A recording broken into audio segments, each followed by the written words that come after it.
राणीसाहेब खूप वेळ दर्शन घेत होतात. बराच वेळ हात जोडून उभ्या होतात.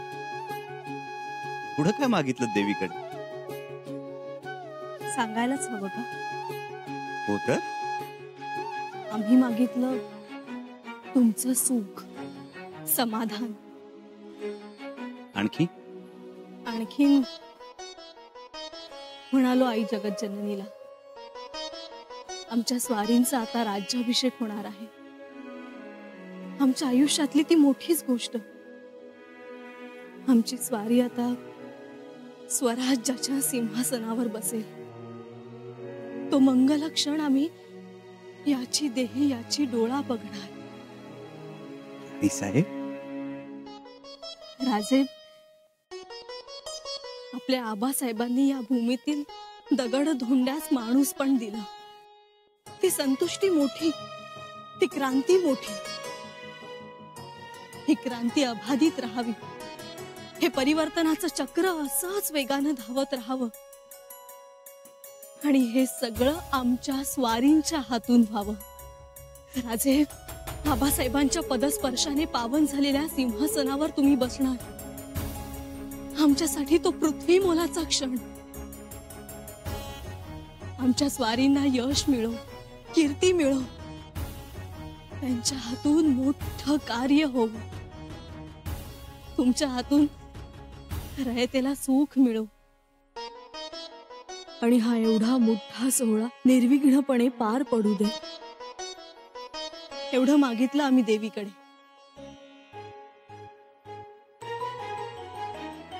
राणीसाहेब, तुम्ही एवढं सगळं बोलला असाल तर राज्याभिषेक झाल्यातच जमाय. राज्याभिषेकाच्या वेळी पुरोहित रायगडावर यापेक्षा वेगळं काय बोलणार? मग कशाला करायचा राज्याभिषेक? अहो, असं कसं? राणीसाहेब, सहचारिणीच्या सदिच्छा हा सर्वश्रेष्ठ मंत्र असतो आणि तुम्ही देवीच्या साक्षीनं तो मंत्र म्हणाला. मग फिरायचं माघारी. अहो,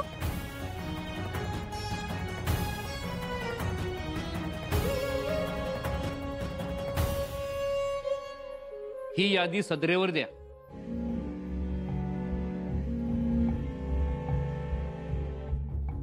कविराज. प्रणाम खंडोबल्लाळ. कैसा रहा सफर? मुलाखत झाली ना गागा भट्टांची? त्या महान पंडिताचे चरण स्पर्श झाले असतीलच. काय म्हणाले गागा भट्ट? येतो म्हणाले असतीलच का? त्यांना सोबतच घेऊन आलात? त्यांना खाली पाचाडला नाही ना थांबवलत?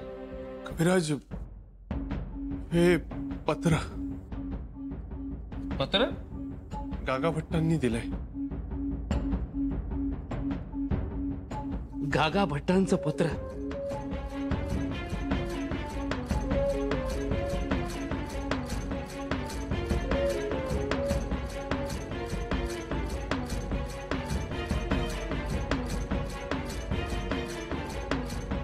येणार नाहीत गागा भट्ट. गागा भट्ट येणार नाहीत म्हणजे? येणार नाहीत म्हणजे येणार नाहीत. परंतु पंत, हे चांगलं नाही घडलं. हो, हे चांगलं नाही झालं, पण सत्य आहे ना. हो, मी खूप मिनतवाऱ्या केला, आग्रह केला, परंतु नाहीच म्हणाले. का नाही म्हणाले असतील? राजांना काय वाटेल? मलाही तोच प्रश्न पडलाय. खरं तर माझ्याच हाताला यश नाही. खंडोजी, अरे तू गेलास, शंभूराजांचा निरोपही दिलास, तू तुझं काम केलंस, कशाला वाईट वाटून घेतोस? वाईट तर वाटणारच ना. वाईट तुझं वाटतंय खरं तर कलुषा, कारण तुझी सगळी मेहनत वाया गेली. आता गागा भट्ट नाहीत मग राज्याभिषेक होणारच नाही, त्याला धर्म मान्यता मिळणारच नाही. काय बसला आहेस तर बसल्या बसल्या लिहून घे. काय हे? इथं कुणाला काही बोलायची सोय नाही आणि बोलायला कुणी समोर सापडतही नाही. काय झालंय? काय सांगू थोरल्या बाईसाहेब? आपल्या थोरल्या सोनबाई हातच्या खूप जड. आम्ही काही समजलो नाही. अहो सगळी कामं जशीच्या तशी, हे करू का ते करू ह्यातच अडकलेल्या. सगळी कामं मुंगीच्या पावलानं चाललीयत. गडबडून गेले असतील. अहो पण 4 हात मदतीला घेऊन कामं उरकावी तर तेही नाही. पण त्यांनी गागा भट्टांच्या राहण्याची तजवीज केलीच असेल नाही? नाही ना हो. नाही. अहो गागा भट्ट केव्हाही हजर होतील आणि ते काही एकटे यायचे नाही. त्यांच्या सोबत त्यांचे शिष्यगण असतील, पंडित महापंडित असणार. आता आम्हीच पुढे होतो आणि तसंही गागा भट्टांच्या सवयी आम्हाला ठाऊक आहेत. गडावरच्या सरकारकुनांना हाताशी घेऊन आम्ही जय्यत तयारी करतो. इतर कोणावर जबाबदारी सोपवण्यापेक्षा केशव भटांच्या शिष्यगणांना सांगा. हो ते बरं होईल. तसही गागा भट्टांचा त्यांना सहवास लाभला होता. आपण करणं आणि त्यांनी करणं यात अंतर आहे. आपल्याकडून काही उणं धुणं राहण्याची शक्यता आहे, पण त्यांच्याकडून असं काही होणार नाही. आम्ही निरोप देतो सुनबाईंना. प्रत्यक्ष काशी विश्वेश्वराच्या देवळात नकार घंटा वाजावी. आता हे कसं सहन होणार कविराज, सांगा बघू. राजन तर हेच गृहीत धरतायत की गागा भट्ट येणार म्हणून. अव काल त्यांच्या मालात नवीन जाजम आतरताना मी पाहिलंय. आपण हा निरोप राजनना दिला तर? नाही ना ग, नाराज होत्या दोघं बी. कधी नव्हतं दोघ जण संगतीनं देवदर्शनाला गेले. ती तेही खरंच. या आधी त्यांना एवढा निवांतपणा मिळाल्याचं मी तरी बघितलेला नाही. परंतु आल्यानंतर खबर दिली तर विलंब व्हायचा. अहो होऊ द्या, विलंब झाला तर काय नाही होत. आणि रागाला आले तर म्या सांगन काय सांगायचं ते. परंतु राजकारणात खबर योग्य वेळेला दिली तर योग्य उपाययोजना करता येते. अहो कविराज, आता गागा भट्टांच्या या निरोपावर काय उपाययोजना योजायची सांगा बघू.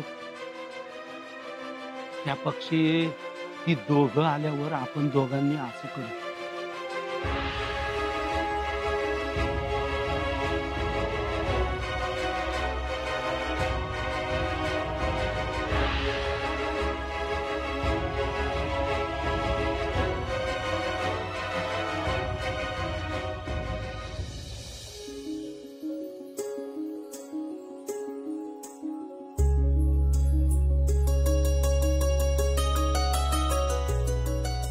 साहेब कुठे घेऊन आलात आम्हाला? हे आपल्या जीवचं घर. जीव? कोण जीव? अहो जीव, तुम्ही ओळखता ना जीवला? ती बघा अशी अशी गोरटेली, देखणी, मध्यम सणीची, टोपदार कायेची. राणीसाहेब अशा कितीतरी मुली असतात, गोरटेल्या, देखण्या. राजे तुम्ही ओळखता तिला. खरंच नाही आठवत आम्हाला. हो अशी कशी नाही आठवत? शृंगारपूरची जीव नाही माहित तुम्हाला? शिर्क्यांच्या घरातली.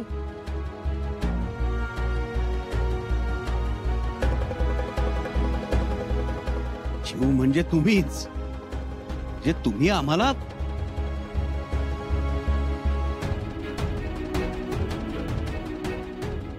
येसू?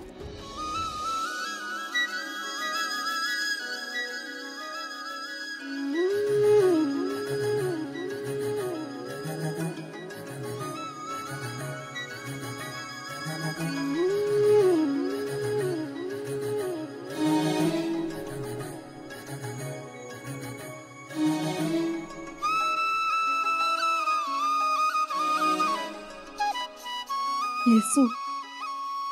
किती दिवसांनी हा शब्द ऐकला, ही हाक ऐकली. येसू, येसू. खरंच हो, किती दिवसांनी आम्ही तुम्हाला ही हाक मारली.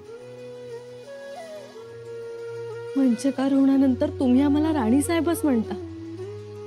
मग तुम्ही आहातच राणीसाहेब. आहोत हो, पण तरीही येसू म्हणण्यात जी आपुलकी आहे माया आहे, जिव्हाळा आहे, तो राणी साहेबात नाही. आणि मुळातच तुम्ही आमच्या वाट्याला येता तरी किती? आमचे होतात, बघता बघता रयतेचे झाला आणि राज्याभिषेकानंतर स्वराज्याचे होऊन जा. तेही खरंच. मग आमच्या चालण्या बोलण्यावर मर्यादा येते. आपलं माणूस पण लांबून बघायचं, त्याच्याशी आदब ठेवायची.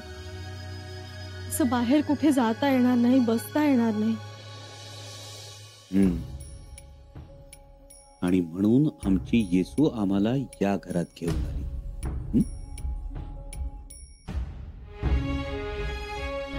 राजे, आज आपण इथेच थांबायचं. आज्ञा शिरसावंद्य. तुम्हाला आपण एका ताटात एकत्र असा घास घेतलेला आठवतंय?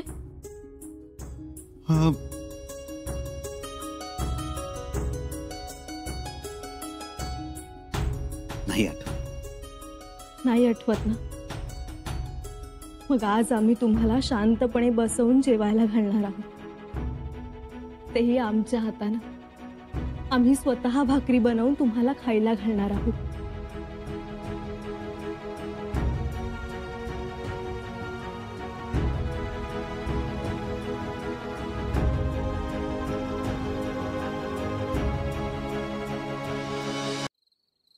अरे अरे काय करतो? थांब थांब. असू देतो बाबा. सावकाश सावकाश सावकाश. मीठ पाण्याने पाय शेकलेस ना की पाय पोटऱ्याच्या ठणका कमी होतील. जाताना येताना जास्त मजला मारल्या नाही. घोड्यावर बसून बसून अंग आंबून गेलाय. उद्या करंजी निंब पिंपळाच्या निरगुडाच्या गरम पाण्याने आंघोळ केलीस ना की सगळा शिणोटा निघून जाईल. हा, मीठ टाकू? हो. कशाला हो? रायगडाच्या सुखात अगोदरच मिठाचा खडा पडलाय, आणखी मीठ कशाला टाकताय? या पंत. एवढं पोर लांब जाऊन आलं, पाय सुजले, पण फुकटचा तकाटा पडला. हा, जर गागा भट्ट आले असते तर या गोष्टीला अर्थ प्राप्त झाला असता. काय खंडोजी? मुद्द्याचं बोला. मुद्दाच राहिला नाही तर बोलायचं तरी काय? पण तरीही राहवत नाही म्हणून विचारतो, का आले नाहीत गागा भट्ट? का नाही आलेत म्हणजे? आणि तुम्ही का विचारताय? शंभूराजांना सांगेन काय ते. त्यांनाही सांगा, मलाही सांगा, मी कोणालाही सांगणार नाही. तुम्हाला काय ऐकायचंय? सत्य ऐकायचंय. जे सांगाल ते गंगेच्या पाण्यासारखं शुद्ध पारदर्शी असावं. पण समोरचा ऐकणाराही त्या भावनेने ऐकणारा असावा ना. पण तरीही सांगतो, तुम्हाला वाटतं तसं काही नाही. ते झालं, पण आता या गागांच्या मुळे आगागा म्हणायची वेळ येणार आहे आपल्या गडावर, म्हणून विचारतोय. पण तुम्ही अळमटळम करताय. शंभूराजे सिंहासनावर बसणार, त्यांचा राज्याभिषेक होणार हे ऐकून त्यांना खूप आनंद झाला. आनंद झाला? मग आले का नाहीत? ते मी माझ्या राजाला सांगेन. बाळाजी पंत, खचून स्वामीनिष्ठा भरली आहे चिरंजीवात. अहो, स्वामीनिष्ठा म्हणजे चिटणीसांचं घर. ठीक आहे, मी आपला आपलेपणाने आलो होतो. चांगलं केलं. फक्त एकच लक्षात घ्या पंत, रायगडाच्या आनंदात मिठाचा खडा पडणार नाही याची मी हमी देतो.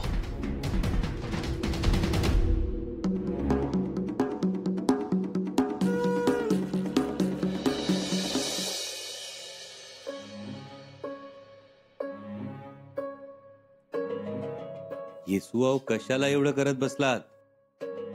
दमला असाल ना? नाही हो, नाही दमलो आम्ही. उलट आम्हाला खूप उत्साह आला. तुमच्यासाठी काय करू आणि काय नको असं झालंय आम्हाला.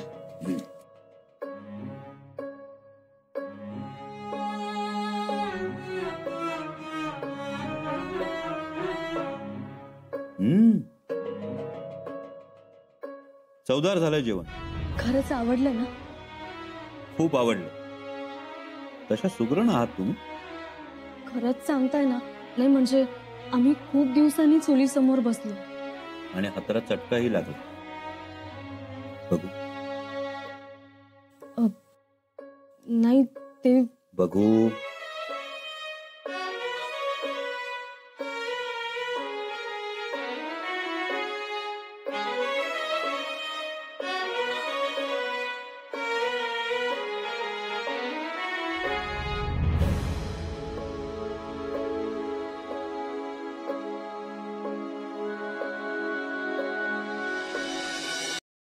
बघा, आमच्यासाठी करायला गेलात आणि चटका बसला ना तुम्हाला. चटका बसला, पण ही लाख मोलाची फुंकर मिळाली ना आम्हाला. येसू, एवढी साधी फुंकर मिळाली तरी आम्ही वादळ रोखू शकतो. त्याची कल्पना आहे आम्हाला. आपला राज्याभिषेक होईल याचा आनंद तर आहेच, पण आपल्याकडून रयत सुखी व्हावी ही आमची अपेक्षा. एखाद्या गावात पहाटेच्या वेळी जात्यावर तुमच्या नावाची ओवी कोणी करत्या बाईनं गावी, हीच आमची कमाई. दिवस मावळताना गाडीचा गाडीवान आपल्या बैलाचं मन रिझवताना तुमचं गाणं गाईल, तेच आमचं धन.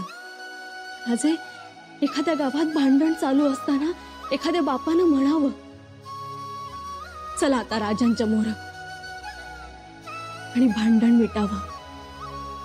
तोच आमचा आनंद. राजा आपल्या पाठीशी आहे हे ऐकण्यातच सुख मिळेल आम्हाला.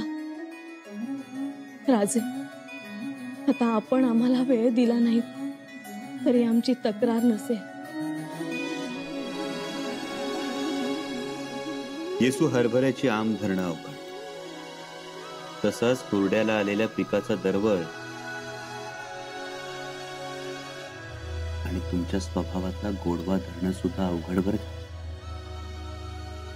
आमचा गनिमी कावा सुद्धा हात टेकतो याच्या समोर.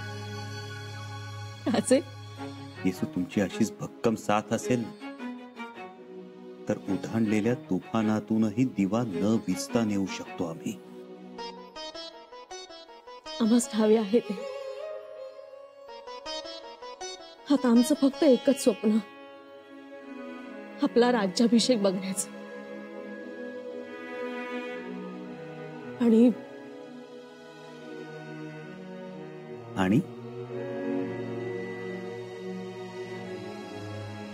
राजे, आम्ही त्या दिवशी स्वतःला बजावणार आहोत. आमचं एक हक्काचं माणूस होतं की जे आम्हाला खूप प्रिय होतं, पण त्याची गरज आमच्यापेक्षा सह्याद्रीला जास्त होती. सह्याद्रीनं आमच्याकडे त्यांना मागितलं, आम्ही दिलं, देणार आहोत. येसू, आम्हास ठावे आहे, म्हणूनच आम्ही ठरवलंय, आम्ही आपली प्रजा म्हणून राहणार आहोत.